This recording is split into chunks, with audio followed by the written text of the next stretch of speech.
Орон мэдрэг үзэгчтэй гоё мэдээллийн хөтөлбөр үзэгч танд хүргэхэд бэлэн болоод байна. Мэдээллийн хөтөлбөрийн хураангуйд анхаарал хандуулна. Өмнөговь аймагт өвөлжилт хүндрэх төлөвтэй байна. Хүүхдийн шүдний комитетыг 1-р сургууль дээр байгуулан ажиллаж байна. Зам хөдөлгөөний дүрмийн төслийг шинжилэн боловсруулах үүрэг хэллээс байгуулагдсан ажиллаж байна. Өмнөговь аймгийн газрын харилцаа барилга хот байгуулалтын газар нь өнгөрсөн онд хийж гүйцэтгэсэн ажлынхаа алдаа оноог дүгнэн энэ онд хийх ажлын төлөвлөгөөгөө хэрэгжлээ. Эдгээр олон бусад мэдээллийн дэлгэрэнгийг одоо л авч үзнэ.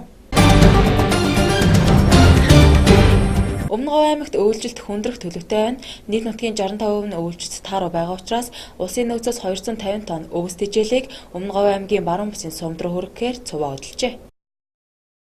Өмнөговь аймгийн 15 сумын нутаг дэвсгэр 5819 малчин өрхөд 2.6 сая толгой мал сүрэг өвөлжиж байна.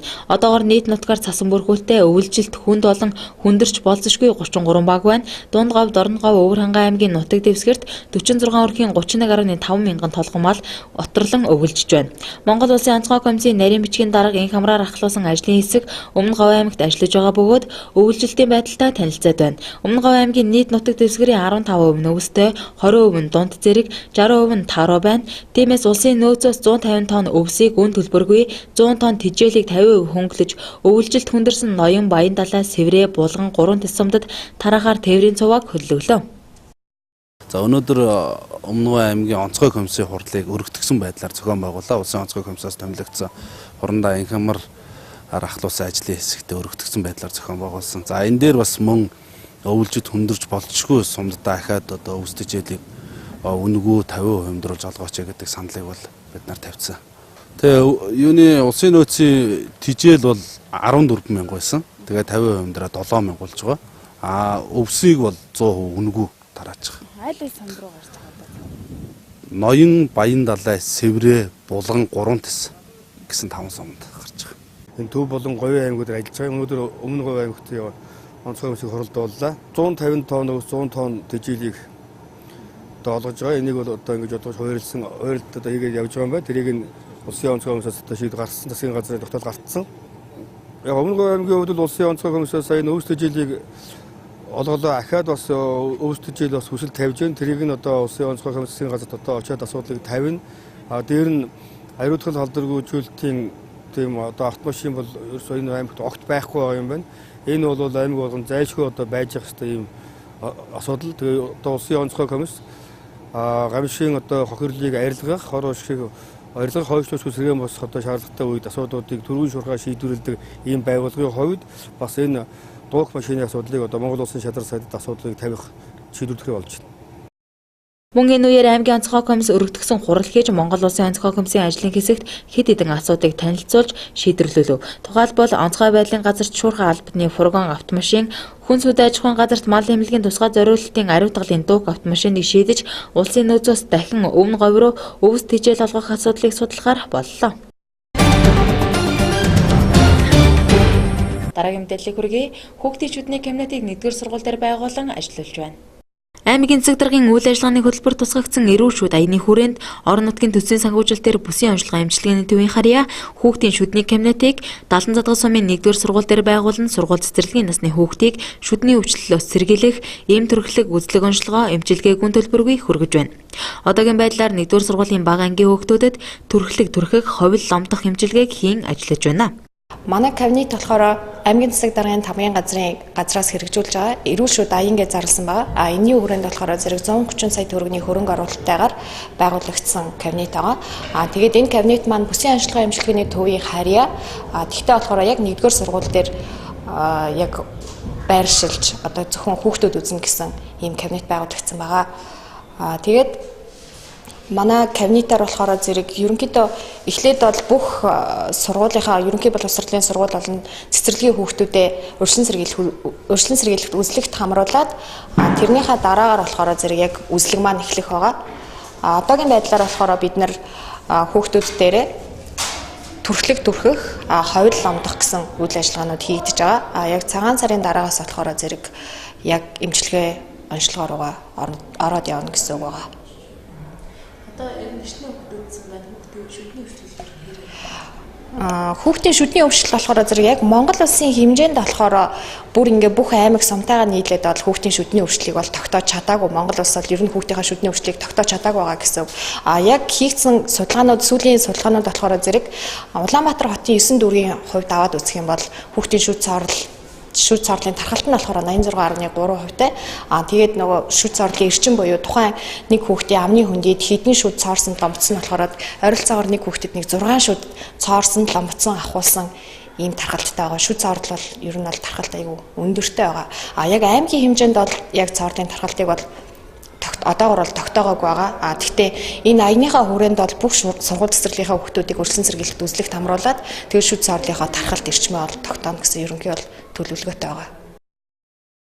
Энэхүү кабинетийг хүүхдийн шүдний өвчлөлийг бууруулах, шүдийг хамгаалах дөрвтэй арга хэмжээ авч ажиллах зорилгоор бүсэн ажиллагаа эмчилгээний төвтэй аймгийн засаг дарга Наранбаатар хамтран ажиллах гэрээ байгуулсан байна. Цаашид 70 задгад сумын сургууль цэцэрлэгийн хүүхдүүдийг батлагдсан төлөвлөгөө хуваарийн дагуу эмчлэн эрүүлжүүлэх үйл ажиллагааг зохион байгуулах юм байна. Энэхүү кабинетийг 130 сая төгрөгийн төсвөөр байгуулсан бөгөөд эмч, сувилагч гэсэн 2 бүрэлдэхүүнтэйгээр ажиллаж байна.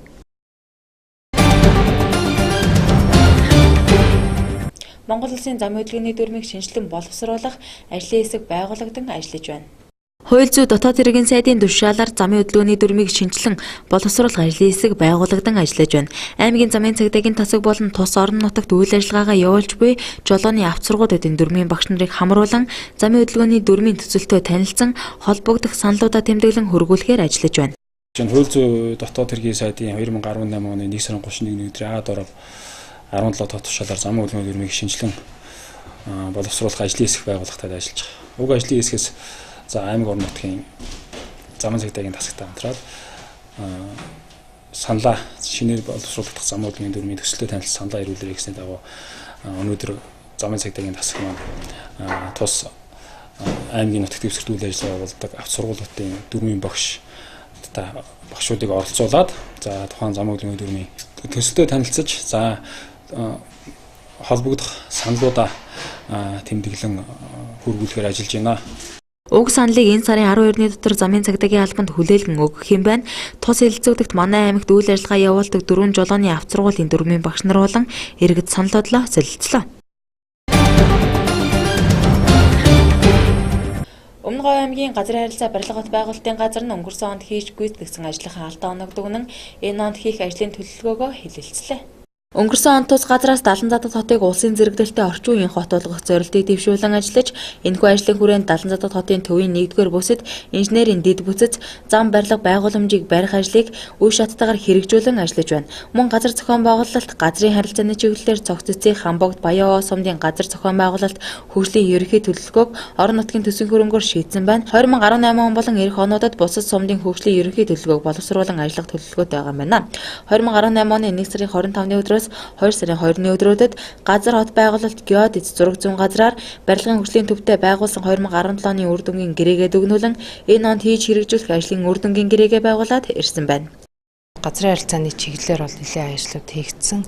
Цогццээ, Хамбогд, Баян гэдэг энэ уур хаатай 3 сумын маань газар зохион байгуулалт хөгжлийн ерөнхий төлөвлөгөөгээд сумын хэмжээний хөгжлийн ерөнхий төлөвлөгөө бол орон нутгийн төсвийн хөрөнгөөр боловсруулагдсан байгаа. Бусад сумууд ч гэсэн одоо 16 онд бол 3 төс сумыг улсын төсвийн хөрөнгө оруулалтаар хийж байсан. Одоо тэгээд 18, 19 оноод бусад сумаа хийх сумынхаа хөгжлийн ерөнхий төлөвлөгөөг боловсруулах юм төлөвлөгөөтэй ажиллаж байгаа. 17 онд бол бид одоо барилгын чиглэлээр ч гэсэн газар зохион байгуулалтын чиглэлээр ч гэсэн одоо нэлээд ажлуудыг хийсэн. Тэр үр дүнгийн гэрээ бол бид 3 одоо газартай байгуулж ажилладаг. Нэг нь бол аймгийн засаг дарга. Тэгээд улсад бол газар зохион байгуулалт геодит зураг зүүн газар гэдэг агентлагтай мөн барилгын хөгжлийн төв гэдэг ийм 3 газартай гэрээ явуулж ажилладаг. Сая бид 1 сарын 25-наас 2 сарын 2-ны хооронд бол агентлаг болон барилгын хөгжлийн төвтэй байгуулсан гэрээгээ дүгнүүлээд тэгээ 18 оны үр дүнгийн гэрээгээ байгуулад ирсэн. Энэ үр дүнгийн гэрээний хэрэгжилтээр бол агентлаг дээр бид улсын хэмжээнд 1-р байр тэргүүн байр эзэлсэн. Барилгын хөгжлийн төвтэй байгуулсан үр дүнгийн гэрээний хэрэгжилтээр 2-р байр эзэлсэн юм амжилттай байлаа. Тэгээ 18 онд бол хийх ажлууд их байна. За барилгын хувьд бол одоо 103.8 тэрбум төгрөг бид бүтээн байгуулалтанд одоо төлөвлөсөн. Тэр бол бүтээн байгуулалтын жилттэйгээ холбоотой бид нар мөн одоо яг гол одоо хэрэгжүүлэгч агентлаг гэдэг утгаараа бид маш их ажилтай завгүй ажиллана.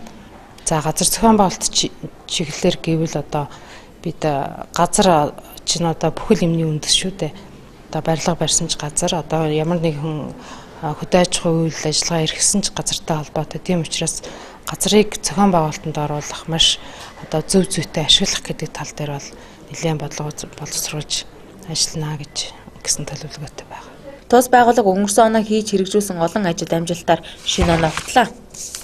Тухайлбал салбарын хэмжээнд үр дүнгийн гэрээний хэрэгжилтээр 21 аймаг болон нийслэлийн хэмжээнд тэргуун барь эзэлсэн бөгөөд барилгын хөгжлийн төвтэй байгуулсан үр дүнгийн гэрээний хэрэгжилтээр мөн улсын хэмжээнд 20 дугаар байрыг эзэлсэн байна.